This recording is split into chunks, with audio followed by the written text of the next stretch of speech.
অসমৰ যিকোনো কম্পিটিটিভ এক্সামৰ কাৰণে যদি আপুনি প্ৰিপাৰেশ্যন কৰি আছে প্ৰশ্নকেইটা আপোনাৰ কাৰণে গোটেই ইম্পৰ্টেণ্ট হ'ব। প্ৰথম প্ৰশ্নটো আছে which river is known as the sorrow of Assam, অৰ্থাৎ কোনখন নদীক অসমৰ দুখ বুলি জনা যায়? উত্তৰটো হ'ব ব্ৰহ্মপুত্ৰ।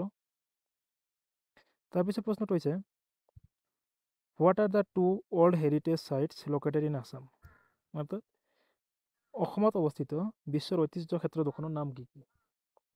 এটা হ'ব মানাস আৰু হ'ব আনটো কাজিৰঙা নেশ্যনেল পাৰ্ক।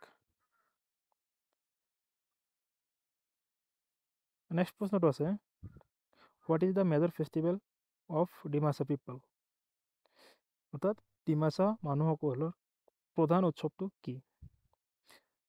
উত্তৰটো হৈছে বুচু, যিটো আমাৰ বিহুৰ নিচিনাই ছেমে হয় প্ৰায়। এই বুচু 3 প্ৰকাৰৰ হয়। নেক্সট প্ৰশ্ন হৈছে which dynasty ruled Assam after the Danava dynasty, অৰ্থাৎ দানৱ বংশৰ পিছত কোনটো বংশই অসমত শাসন কৰিছিল? উত্তৰটো হ'ব ভৌম বংশ বা ভৌম ডাইনেষ্টি। নেক্সট প্ৰশ্নটো আছে what was the name of the first Assamese language magazine, অৰ্থাৎ অসমীয়া ভাষাত প্ৰকাশ কৰা প্ৰথমখন আলোচনীখনৰ নাম কি আছিল? উত্তৰটো হ'ব অৰুণোদয়, যিটো মিছনাৰীসকলে প্ৰকাশ কৰিছিল। এই গোটেইকেইটা প্ৰশ্ন আপুনি যিকোনো কম্পিটিটিভ এক্সামৰ কাৰণে যদি প্ৰিপাৰেশ্যন কৰি আছে অসমৰ, চাই ৰেলৱে হওক যিকোনো এক্সামে হওক ইম্পৰ্টেণ্ট হয়, গতিকে এবাৰ হয় চাই ল'ব।